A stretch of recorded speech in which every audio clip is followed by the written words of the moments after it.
these tips are some of the top 10 that we get, families asking us, new parents asking us. So I just wanted to share them with you. So practice skin to skin daily. Not only for mom, but for significant others. It helps regulate the baby's temperature, their breathing, their blood sugar levels. Obviously, it can help babies latch on and breastfeed better, especially right in the hospital. It helps to transition to life outside the womb. It's just so they were cuddled so much, you know, squished really is, I think, the good word for that. But it'll also help babies cry less. And yeah, it just, I think it helps your milk come in and just those feel-good hormones too, and also for your uterus to contract after birth, which is fantastic. Okay, so fed is best. And I know this is probably going to be controversial in some kind of way, but really what we see is a lot of guilt, no matter who chooses what. So if it's nursing moms feeling like their milk isn't coming in and they're not sure they're doing it right, one of the best things that I can suggest is to ask for help in the hospital, ask for help from a lactation consultant. Sometimes you just need reassurance that it's working right for you and your baby. We see a lot of guilt from families that choose to formula feed. Really, it's what is best for baby and for mama is best for the baby and mom. And just to be confident in that, no one is judging you but yourself. And I think I'm my hardest critic that way too. But there's always help out there. And the first place would be to start is with your OB, but don't give up in the beginning. Sometimes it's really hard to get the baby to latch. So definitely asking for help is, I can't stress it enough. I think everybody on the panel has been talking about that today, but it can definitely make a stressful situation better to ask for help. One of the key tips from some of our newborn care experts on our team is for nursing moms who want to go out and get their hair cut or, you know, have a little bit of me time. And what we found, because there's a lot of information out there about nipple confusion and don't introduce a bottle. What we found has been successful is if moms are nursing, and then after the first 2 or 3 weeks and your milk supply is in and you're got a good breastfeeding situation happening with you and the baby, that if you express your milk and someone other than mom gives the bottle of expressed milk, that is helpful. I found just from personal experience, my daughter would not take milk from from a bottle from me, but that's usually what happens. But then that gives your significant other the ability to bond with the baby in a different way too. It's just helpful. So even just one bottle of expressed milk after that, your initial stage, 2 to 3 weeks, just helps the baby get used to the bottle and also to nursing. We found that very helpful, and it lets mom sometimes get some sleep too. This is something that I don't think anybody does. Nap when the baby naps. And I remember everybody telling me that before I had my girls, but in the truth, I think if anyone is truthful about it, the first 2 weeks are a complete blur. And it's because you're sleep deprived and you're unsure of if you're quote unquote doing it right. I think as moms, we're really hard as women on ourselves. Are we doing everything right? Are we, you know, are you doing the right thing? But the first 2 weeks are going to be a blur. So really, if you can nap when the baby naps, the laundry always will be there. The dishes will always be there. And I just think that that's an important thing to know, that it's okay not to put that stress on yourself. Again, what I think everybody is talking about today. Take the help when it's offered. You want to, everybody said it. Use your village, use your board of directors. It's not a time to try to do everything yourself, because you want to heal so that you can take care. If you don't take care of yourself, you're not going to be able to take care of others. Be COVID and germ conscious, just in general. I know with COVID, the birthing experience, the experience after giving birth, coming home is so different now. And just being very careful. Obviously, lots of good hand hygiene for everybody touching the baby.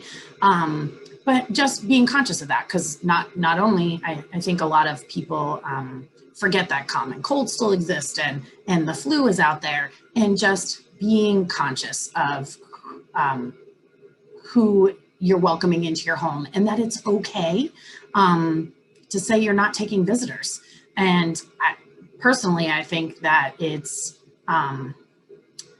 one positive or silver lining that's come out of COVID, in my opinion, is that families are able to say, oh, it's just us right now. We just want to be the three of us or the two of us or your family, whatever it is. And there's less guilt. Again, back to that, mom thing, trying to please everybody. But it is nice, that bonding. That's the silver lining for me for COVID. And again, self-care is so important. I don't think I need to go into more about that. Swaddling is magic. All babies love that tight feel. I know that sometimes the baby doesn't like it getting into the swaddle. But if you really practice and ask the postpartum nurses, they are experts at getting the fit just right. But swaddling helps tremendously. The babies feel comforted and just really good. And sometimes, after you swaddle, you'll have to do a little bit of walking around or bouncing or shushing just to calm them completely. But the swaddle is absolute magic. It comes in all different varieties. Some have Velcro, some don't, some are thinner, some are thicker. You have to find the one that works for you and your baby. And when you do, it's definitely magic. But definitely practice at the hospital, practice as much as, and have them show you. And a lot of times the babies like that in the picture here, you don't see that with the twins, but they like to be able to touch their mouth. It's just soothing and comforting. Preventing diaper rash. I think that if we can get ahead of it, it is a lot easier for everyone involved. Remembering that the baby's skin is so delicate and easily irritated in the beginning. So if you have wipes or, you can even rinse them and put them in warm water. You could use cotton balls. In that first 2 weeks, their skin is just so delicate. And it'll feel nicer. Even if you have sensitive skin wipes, you may find that using warm water in wipe is a lot easier and nicer on their skin. You can use a non-petroleum ointment or Aquaphor that creates a barrier so that when their BMs are sticky and hard to wipe off, it's a little bit easier if you put that non-petroleum ointment on first. And then if the diaper rash does happen, regardless of your best efforts not to have it, something like Balmex or butt paste or that thick white zinc diaper cream, that will help clean it up. And again, there's about 1,000 different ones on the market. You have to find the one that works best for you and your baby. Balmex was magic for my kids. It didn't work for some of my friends. So you'll find the right one that works for you, but using it liberally is definitely a key. All right, sleep. I think this is the most common thing that everybody asks about. So Room sharing absolutely is what the American Academy of Pediatrics is saying is the best thing for the first year now. So having the baby in your room, but not necessarily in your bed, you want everyone to be safe. So whether it's in a bassinet on the side of the bed or one of the sleepers that's connected to the bed, something where your baby can go to sleep on their back, because that's suggested, in their own space, but in your room so that you're there and you can hear them, and that is the safest suggestion. Daytime versus nighttime. In the first 2 weeks, definitely there's no such thing as daytime or nighttime with your little one. But there are little things like, I call it sleep conditioning, or we refer to it as sleep conditioning, where if you're nursing at night or giving a bottle at night, you're keeping the lights dim and it's not time to play. So you're being comforting, but not engaging in the same way where you would during the day. And then putting the baby down, drowsy but awake, helps them learn how to self-soothe and be able to calm themselves and be able to go to sleep. I think often, I know I was guilty of this. I wanted to hold my little one and rock them to sleep and hold them when they were sleeping the whole time.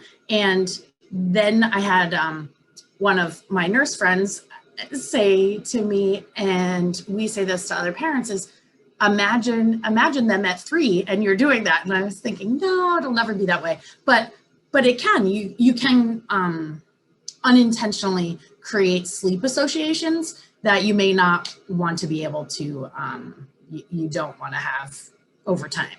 But so putting the baby on their back to sleep, drowsy but awake, is helpful for them to be able to learn to put themselves to sleep. We highly suggest a noise machine. I think it's fantastic. Just it's so loud in utero, and you know, there's always noise. So I think that's a common myth that you have to be so quiet when the baby's sleeping during the day. And I would say just go about it like normal. It's never totally quiet in the day.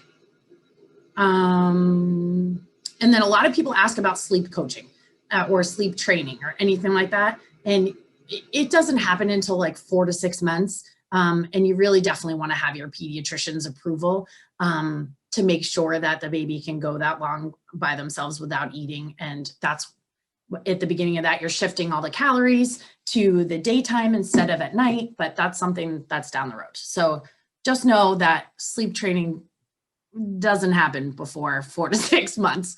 That's probably the most common call that I get. But sleep conditioning is what you can do. You can set up that space for sleep so that when the baby goes to sleep, they wake up in the same spot. Could you imagine going to sleep on the couch and then waking up in your bed? It's confusing. So it's just being able to do all that. All right, is it spit up or is it reflux? I know that when babies spit up, it's very concerning. And we're not sure, is it too much or what are we doing? So obviously burping, pausing in between feedings, going at a slower pace. There's a lot of information on this, I know, so I'll just touch on it a little bit, but you really only have to worry if there's not having wet diapers and the baby's not gaining weight. Again, your relationship with your pediatrician is key with this. If you think that there's something going on, then definitely say it. But babies do spit up because all their digestive tract isn't fully developed yet. So don't be surprised at that and don't be alarmed. All babies need, this is my favorite, love and nourishment. You know, your voice is so calming and reassuring. There's a really cool tip that babies should hear 21,000 words a day to help them develop language skills. And when I first heard that, I'm like, how do you talk that much? But one of the things I love to do, and I think that other people would suggest too, is to narrate your day. Talk to the baby about what's going to happen next. And, you know, I'm going to, I don't even know. Now I'm sorry, I lost it off the top of my head, but I talk about narrating what's happening. Oh, we're going to get in the car soon and we're going to go for a walk, or, and then talking about what you see. One example of someone I know is the dad loved to read the Wall Street Journal, and he would read it out loud to the baby. And it was just, they would sit together and do that. And that all counts. Or how to fit it in, you know. You don't need all these fancy toys or electronics or the top of the line anything. It's just you know. I love this picture of Nala. She's showing, you know, I'm here and I'm engaged, and you want to avoid that overstimulation or constant entertainment. It's okay. You don't have to entertain your baby all day. If you think about it, you know, we can put them in the bouncy or have them look at what is going around you, strengthening their muscles in tummy time, reading them books, but you don't have to entertain them all day. They're learning with everything they're doing, and you're doing that for them. I'm almost done. Try not to feel guilty, right? So again, women, we're our worst enemies, right? Try not to use the words I should have or I could have. Try to remain calm. I think we talked about mindfulness practices before this, but if you really can develop some tools in your toolkit on things that make you feel good and can bring your level of stress down, then when you're feeling stressed or anxious, or just unsure after the baby comes, you're able to find that spot and bring your blood pressure down and bring your heart rate down. And then that helps the baby too, because they do pick up on all of that. There's no right way. I have a way. My husband has a way. It's not the same. So, and being able to be okay with that, I think, is really hard. But there's no one right way to do anything with a baby. It's you and your baby, you know, and your family. One thing I would definitely suggest is to join a new parent group. I put virtual in there because right now no one's meeting together, but I didn't know about the Peanut app, but someone told me about that. So it's an app that new moms that live near each other can find each other. I gave birth at Beth Israel in Boston, and they have a parent connection. I'm sure Women in Infants has a special program like that too, but I still talk with some of the women that I met 17 years ago. But it's nice to know you're not the only one going through it, because you're not. Everybody's going through the same thing at the same time, and being able to talk about it without feeling like you're being judged, I think made me feel much better as a mom. And I think it makes all the difference. So my final thing is trust your instincts. No one knows your baby better than you. So if you feel something isn't right, then say it. Whether you're saying it to your pediatrician or your OB, you'll know your baby best. And it's just give yourself time to, get your feet under you as new parents. And that so many people I talk to are so successful in everything they do in their life, whether they're CEOs or vice presidents or whatever you are. I feel like we put this pressure on ourselves that we need to be so good at knowing our baby right away, and really you're just getting to know each other, and to give yourself cut yourself some slack, and it's really, you'll be the CEO of your own baby. You just gotta learn each other first.